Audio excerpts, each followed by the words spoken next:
Hi, everyone. Again, this is Bryan Fryar with Tennessee Valley Federal Credit Union.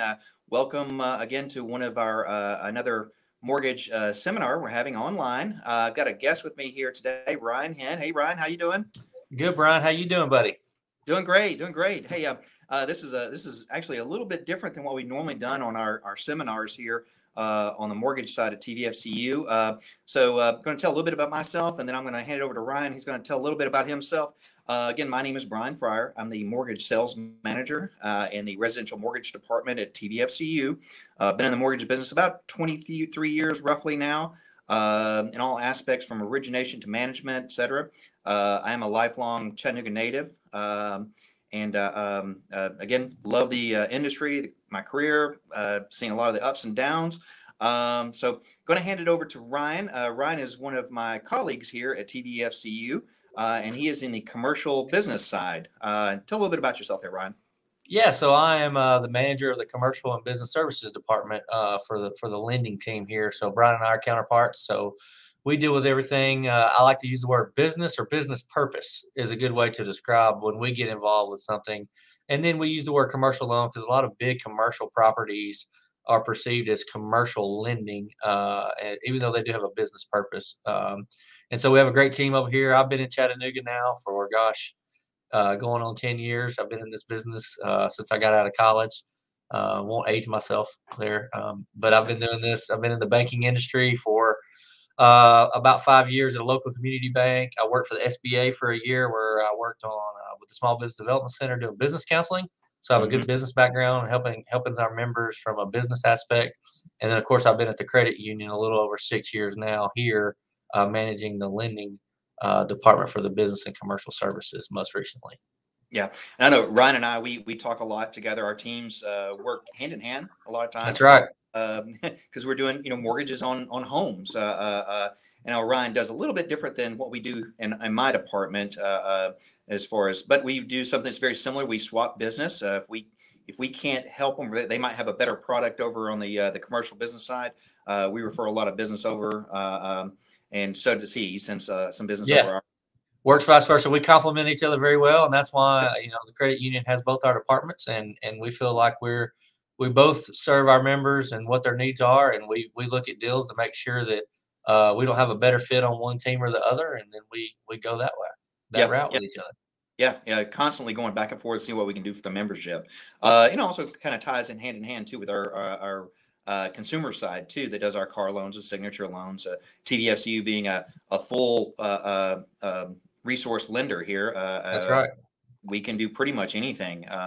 So we're going to get into what we're going to be talking about today, which is going to be investment property. And that investment property can go two different ways. It can go on the residential side, which is the side I'm on, or it can go on Ryan's side, which is the commercial business side. And this is where someone is be purchasing a home to rent out. And I know Ryan, you guys you do a little bit different than what we do, but part of your scope is similar to ours. It's individuals that are going to be renting out property, whether it Sure. be through the individual or through the business or an LLC or something like that. So tell a little bit about what you do on the Yeah, commercial so business. that'll differentiate us a little bit. So to go through your world, Brian, you can correct me if I'm wrong, but you have to purchase the property in your personal name. Correct. Um, where it gets into my world is if you're going to create a general partnership, an LLC, or a corporation, a holding entity, if you will, to own the real estate, it's got to go through the business and commercial services side of the world, Mhm. and that is because those are held by entities that have an EIN number versus a social, Mhm. and the regulations just send those in two different paths because there's a different form of underwriting and Mhm. disclosures and loan documentation that needs to be provided depending on how the property is owned. Yeah. And so a lot of times we get a borrower who comes to us and they want to buy an investment property and they own a couple of investment properties and they may own them in their personal name. And that's where Mhm. we look at it and say, hey, there may be a better product on the residential mortgage department's portfolio products or secondary market products that we feel like is a better product for you from a term and rate standpoint. Mhm. But then they get to the point where they want to say, no, we're actually to a point where we want to put it in an LLC's name, or I'm partnering with someone on this property, so we're creating a partnership. and then we'll continue to handle it from there. Or you guys get a request very similar to what we talked about.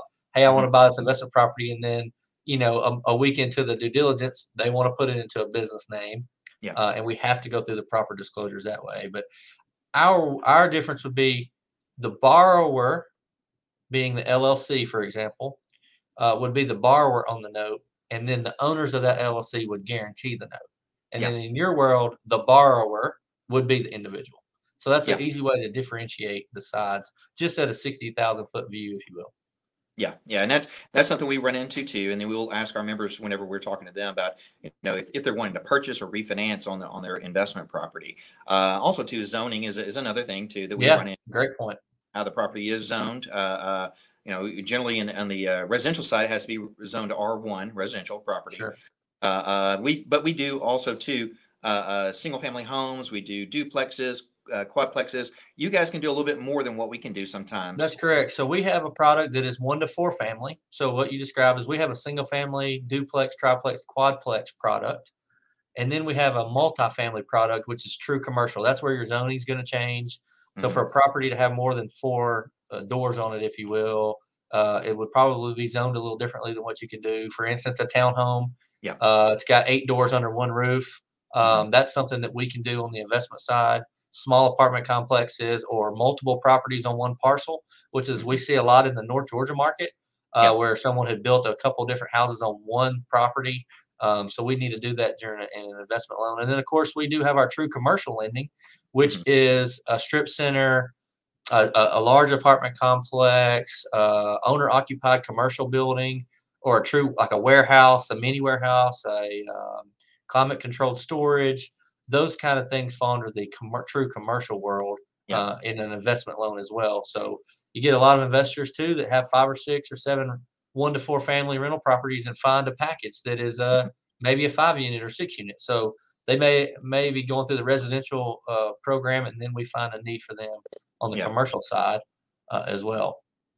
I noticed too, like especially you might have an individual who owns multiple properties, and they may have those financed. I know with us on the residential side, we have a lot more laws that govern us than the commercial side does. And one, like the secondary market says, you can't have more than 10 properties financed that That's are right. investment properties. And if you're going to be financing another investment property, you're capped at 10. Now that doesn't. If they have their primary residence they're wanting to refinance, that doesn't come into play. But if they are looking at other investment properties, 10 is and that's right. So we would continue to we could continue to finance those in the individual's name, but on the commercial side, we portfolio all of our loans. So that's a good topic to bring up. Is I know on your side, Brian, you have a portfolio product, which to you viewers means something that we're going to finance and put on our books and service at the credit union. And the secondary market would be something that Brian was doing on his team and selling to an investor. Correct. Every loan that we do on the commercial business services side is not going to the secondary market. It is in-house, portfolioed, and serviced by the credit union. Stays in-house. Yeah. And I know, especially on us on the residential side, our portfolio, we have a lot more leeway as far as what we can do, but we are still have restrictions as far as investment property. Sure. And that's why we look at each deal case by case, right? Yeah. No borrower is the same. No borrower has the same motive of why they want to purchase this investment property. It could have been they were inheriting it and want to turn it into an investment, or they bought another single family home, so they want to turn their existing one into a rental, or they're a true investor, have a W-2 income and want to have some passive income or alternative investments in their portfolio. So, again, no two borrowers are the same. Everyone has a different motive and aspect. And so if we can find a product on your side or my side, whatever's best for our membership, that's really what we try to do. Yeah, and I do notice too. Whenever we look at loans and everything, we have, as far as income, we have some restrictions on us being on the residential side that you guys don't have. I know with us, when we're looking at investment property, we're going to be looking at 2 years history if they have other investment property, or if they're self-employed or a contractor, something like that. I know you guys, as far as income goes, counting income, you have a little bit more leeway than we do. And we do, and we've created a in-house underwriting specifically for investors to understand how investors work. And the reason for that is, the 2 years history is definitely something we still look at. We want the borrowers to have 2 years of history or 2 years of alternative other income to support the shortfall. But we can count a current lease on a property. For instance, if you're buying a quadplex and there's already 4 tenants in the property on your side, they haven't owned that property for 2 years. So it's hard to put that income in and justify it.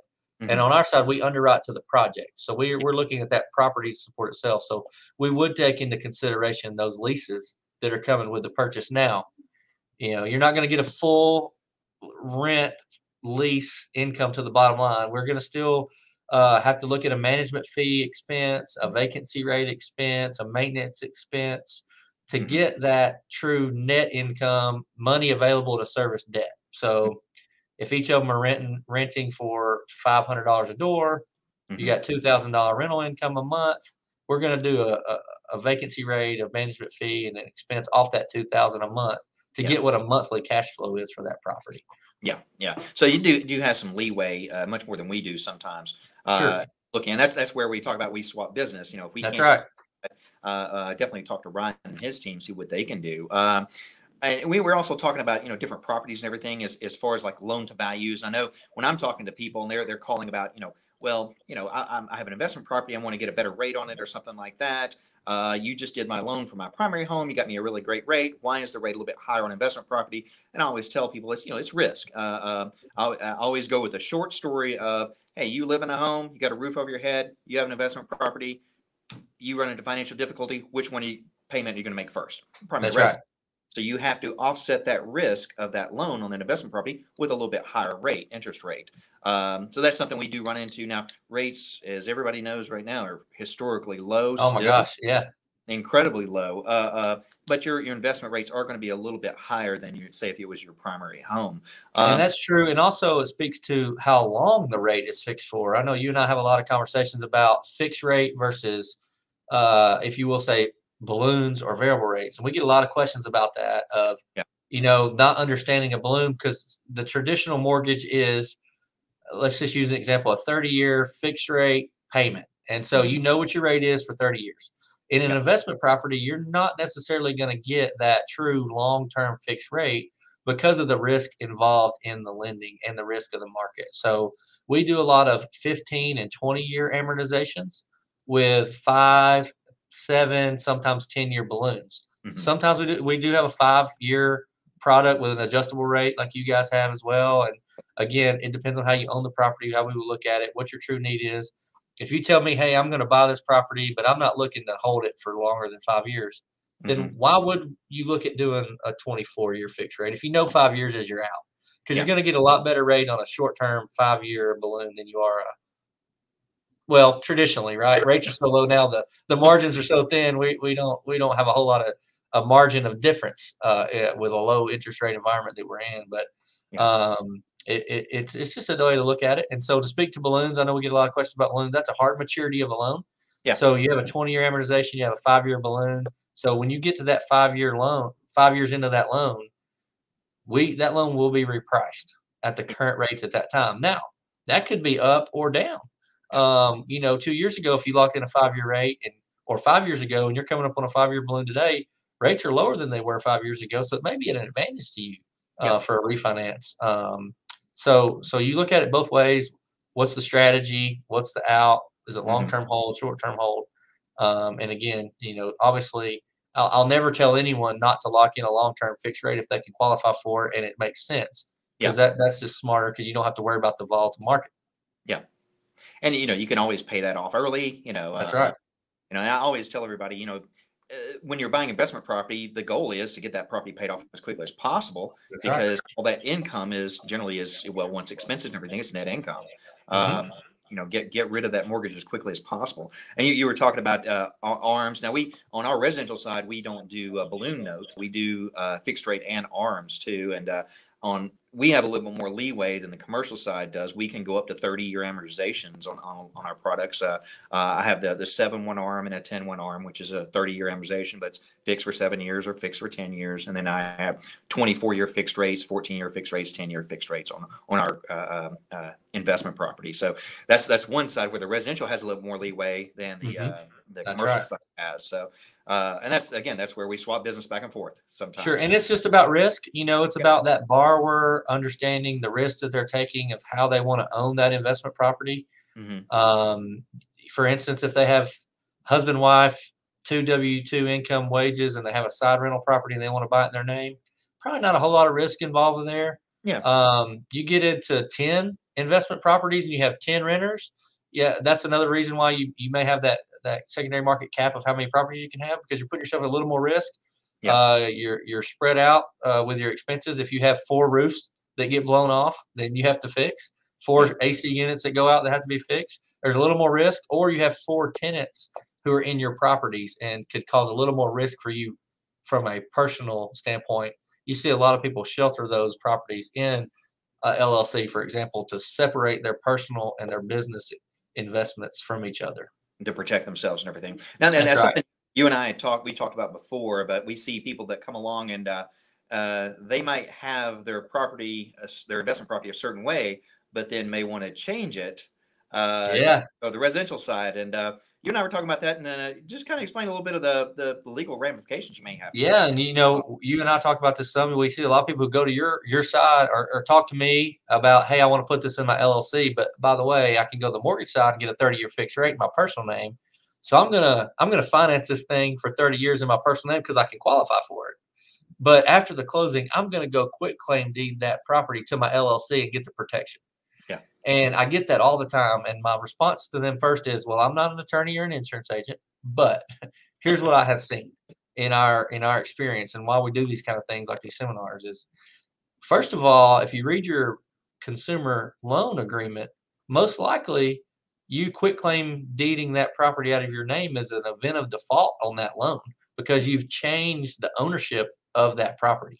Mhm. Second of all, if your tenant sues you for some reason and they have a good attorney who is going to look at the legal ramifications of what they can do and see that, wait a minute, this thing actually mortgage is getting paid to their personal name and they've deeded it to an LLC, they're going to find a way right around that LLC because they're going to show that because you pay for that thing in your personal name, there's a legal obligation to you personally. And you Mhm. might not have that separation of risk of the property that you think you have. Mhm. And they'll, the term pierce the corporate veil is what they're speaking to there. Is they're going to go right. The point of putting it in an LLC most oftentimes is to separate it from yourself. But if they're going to go right through that LLC and get to yourself anyway, then you've wasted money, you wasted recording, you wasted tax returns on paying for that LLC when really, yeah, you're not doing yourself any justice there. Yeah, yeah, and also too, it's about intent too. That's right. This mortgage fraud is a federal offense. It So is, it is, and we have a lot of insurance agents who someone wants to own it in their personal name. We always tell them, make sure you're talking to your insurance agent.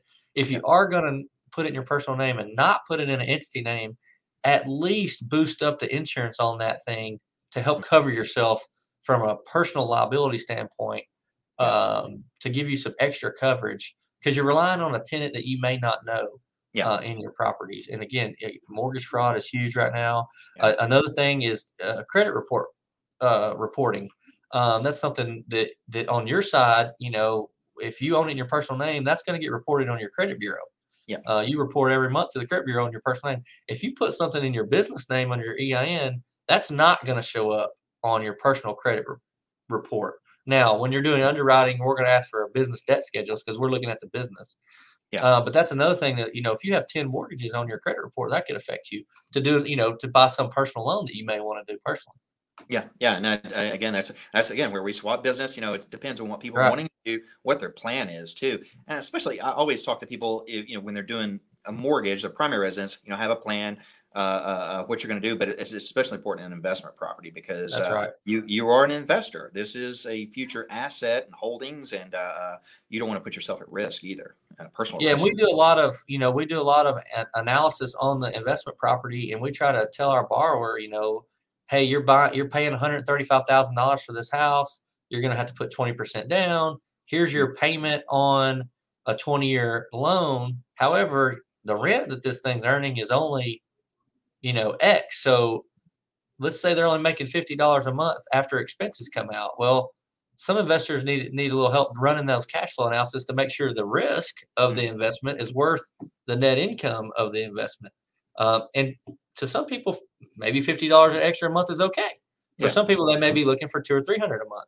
yeah, For some, they may not even be looking for any income at all, and they're just looking for long-term equity in the property. So that's why I say it's case-by-case basis. Every borrower is different. Every borrower has a different motive. Hmm. Some investors live out of their investment portfolio. That's what they do full time. Yeah. Some have full-time income. Some inherited property that they want to do as investment property. So again, your world, my world, it's all case-by-case basis, and try to look at their situation and see what's best for them. I know, especially when it comes to our secondary market, when we sell our loans to an investor on the investment side, sometimes they will require reserves. That's Uh, right. which is to me is very smart, especially if you own investment property. What if a hot water heater goes out or a central heat and air unit goes out, and you have tenants living in that, and they're going to raise Cain because Yeah. it's freezing or hot or something like that, and you're going to have to have that money available to fix that as soon as possible. Yeah, one of my small little underwriting tactics that I do just on a 60,000-foot view when I'm looking at somebody's financial statement is that very thing. Mhm. Okay, you're going to buy this $100,000 investment property. You're going to have to put $20,000 down at closing, and you only have $23,000 in the bank. You have Mhm. $3,000 left over for miscellaneous hiccups day one, Mhm. and we may have a conversation about that, so we don't put you in a bad position. Because I can't tell you how many times I've heard as soon as somebody bought a property, they found out these 5 things needed fixed day one, Yeah. that didn't show up in inspection. So we want to keep, one of the minimums I like people to have is at least 6 months worth of debt service coverage in extra reserves. If anybody's looking for a tip, Yeah.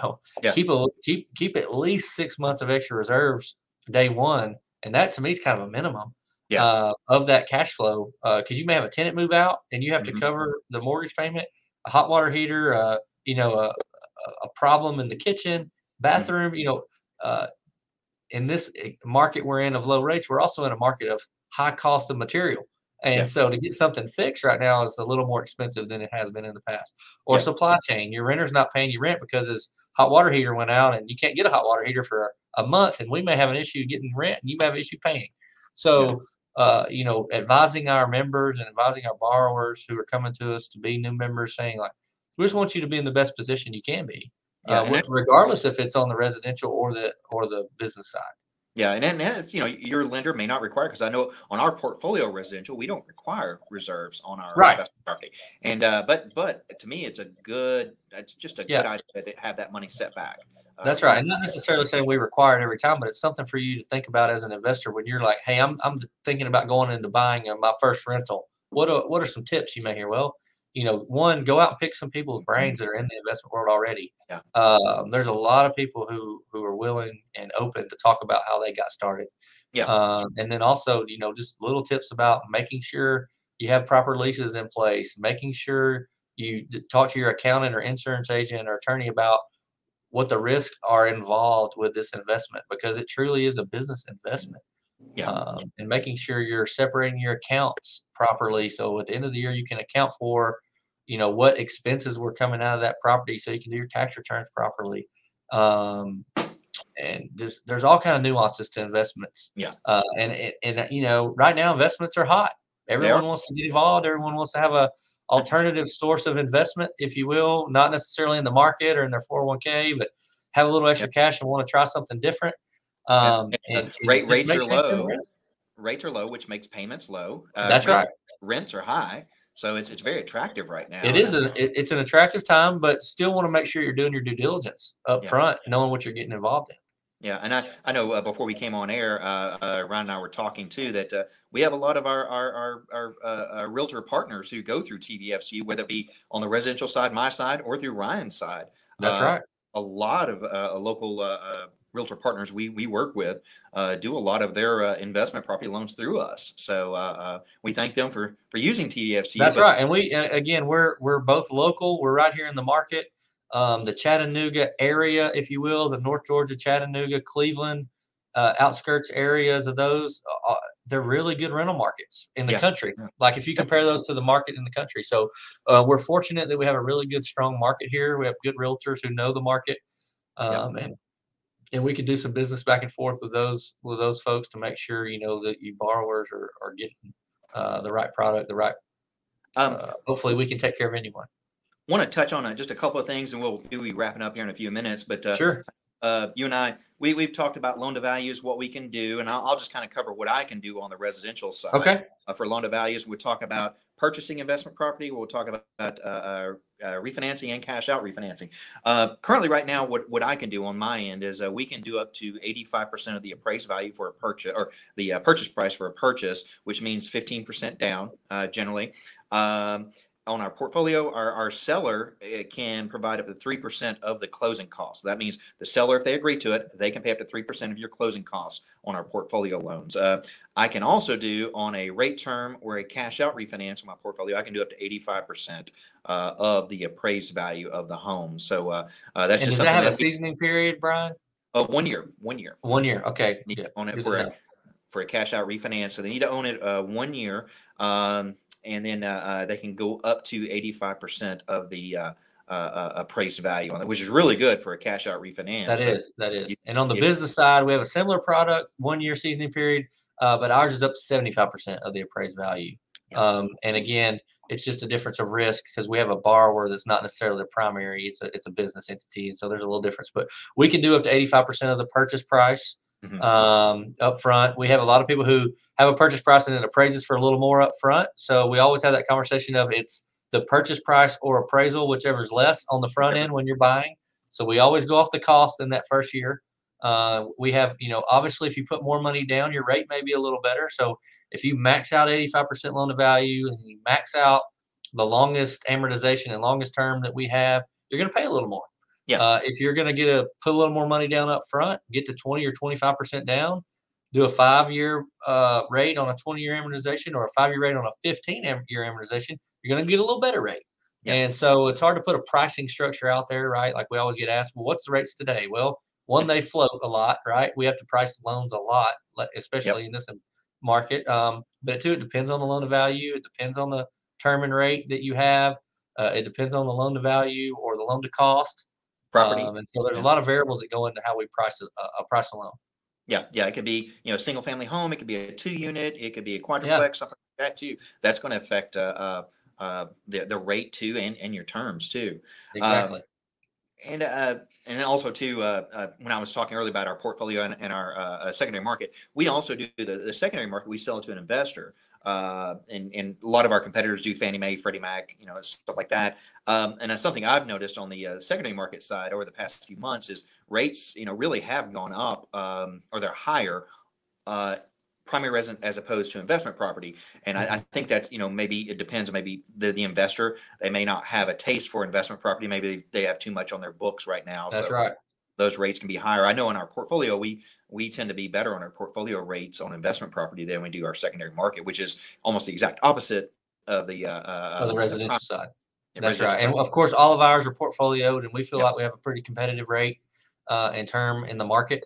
And so that's very similar why we both have a really good portfolio product. Yeah, yeah. And again, it being credit union, all local decisions made. I know, Brian, your team, is here, local, underwriting's That's right. local.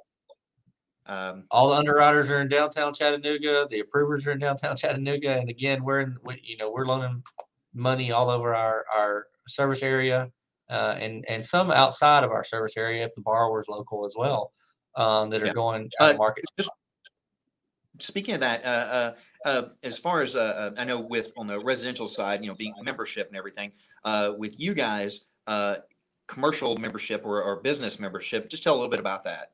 Yeah, so the business membership qualification very similar to the residential membership qualification. Um, the business needs to do business in our service area or have some ownership in our service area. Obviously, going to if you're local here, you're buying a condo in Florida, that's still something we can help you serve. So we have the field of membership worked out where we can help our members, even if they're outside our territory coming in to get membership. Okay, that's great. Um, well, that's gonna kind of wrap it up right now. I know we touched on a Yeah. whole lot. I'm sure there'll be questions that are going to come up. If you've tuned in today and you have any additional questions, we're going to be putting our contact information up here in just a second.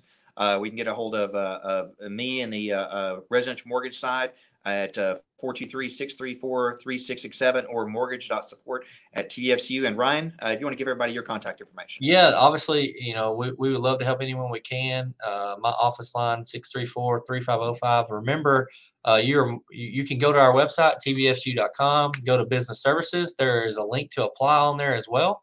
So if anyone wants to inquire to apply for any loan, whether it's investment loan or other on the business side, we sure would love you to go to our website, put an inquiry form in, and one of our lenders, our team of lenders, I do lending, commercial lending as well, but we have a full staff, a team of lenders who can reach out to you, reach out to us. I'll be happy to get you in touch with any other lender if I can't help you directly. But we'll love the opportunity to serve, obviously anyone who looks to do business with us. And we appreciate our current members, future members, and this specifically for our investors. So if there's investors out there looking to get into investments or with another financial institution doing investing and want to give us an opportunity to look at your portfolio, current or new, that's coming in the pipeline, we love the opportunity to refinance, look at what you have going, and see if there's a way we can help you. Awesome. Well, I want to thank Ryan for joining us today. We are going to we have our drawing and we have our winner listed here below. So I want to thank everybody for joining us today and enjoying this topic. And we hope to see you next time. Everybody have a safe day, safe weekend, and we'll talk to you next time. See you next month. Thanks, everybody.